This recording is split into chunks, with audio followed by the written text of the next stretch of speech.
Hi friends, today we discuss about topic Indian history. Indian హిస్టరీలో మనం ఈరోజు నందవంశం గురించి డిస్కస్ చేద్దాం. నందవంశం అంటే నందవంశ స్థాపకుడు మహాపద్మనందుడు. ఇతని రెండవ పరశురాముడు ఆర్ భార్గవుడిగా పిలుస్తారు. ఓకేనా, మహాపద్మనందుడిని రెండవ పరశురాముడు ఆర్ భార్గవుడిగా పిలుస్తారు. బౌద్ధమత గ్రంథాలు పురాణాలు ఇతనిని అజ్ఞాత కులజుడుగా పేర్కొంటాయి. బౌద్ధమత గ్రంథాలు పురాణాలు ఇతనిని అజ్ఞాత కులజుడుగా పేర్కొంటాయి. గ్రీకు రచనలు ఇతనిని శూద్రుడు, హీనజాతి కులం వారు అని పేర్కొన్నాయి. గ్రీకు రచనలు ఇతన్ని అంటే శూద్రుడు అంటే హీనజాతి వారు, తక్కువ కులం వారు అని పేర్కొన్నాయి. ఇతని బిరుదులు ఉగ్రసేనుడు, సర్వక్షంత్రతక, ఏకవీర, ఏకవిరాట్.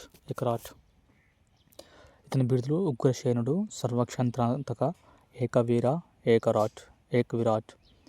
ఇతనికి 2 లక్షల కాల్బలం, 60,000 అశ్వదళం, 3,000 గజదళం కట్టియాస్ ప్రకారం ఉన్నాయి. ఓకేనా, ఇతనికి 2 లక్షల కాల్బలం, 60,000 అశ్వదళం, 3,000 గజదళం కట్టియాస్ ప్రకారం ఉన్నాయి. ఇతను ఒక జైన మతాభిమాని. మహాపద్మనందుడు జైన మతాభిమాని. రాజధాని వైశాలి నుండి పాటలిపుత్రకు మార్చాడు. ఇతను రాజధాని వైశాలి నుంచి పాటలిపుత్రకు మార్చాడు. కళింగ రాజాన్ని జయించి తన సామ్రాజ్యంలోకి కలిపాడు.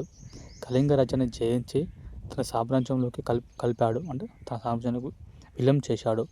కళింగ రాజ్యాన్ని జయించి తన సామ్రాజ్యంలోకి విలీనం చేశాడు.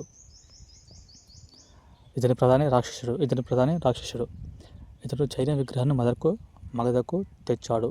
ఇతను జైన విగ్రహం ఉంటుంది కదా, దాన్ని మగధకు తీసుకొచ్చాడు. ఎందుకంటే ఇతను జైన మతాభిమాని.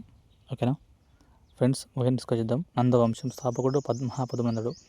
ఇతని రెండవ పరశురాముడు భార్గవుడిగా పిలుస్తారు. బౌద్ధ గ్రంథాలు పురాణాలు ఇతనిని అజ్ఞాత కులజుడుగా పిలుస్తాయి. ఇతను గ్రీకు రచనలు ఇతనిని శూద్రుడు అంటే హీనజాతి వారు, తక్కువ కులం వారు అని పిలుస్తారు. ఇతని బిరుదులు ఉగ్రసేనుడు,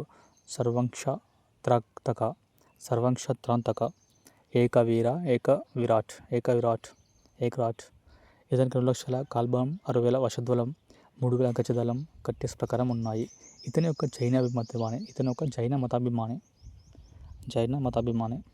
ఇతను రాజధానిని వైశాలి నుండి పాటలిపుత్రకు మార్చాడు. కళింగ రాజాన్ని జయించి తన రాజ్యంలో కలుపుకున్నాడు. ఇతని రాజధాని ఏంటిది? పాటలిపుత్రం. ఇతని ప్రధాని రాక్షసుడు. జైన విగ్రహం మగధకు తీసుకొచ్చాడు.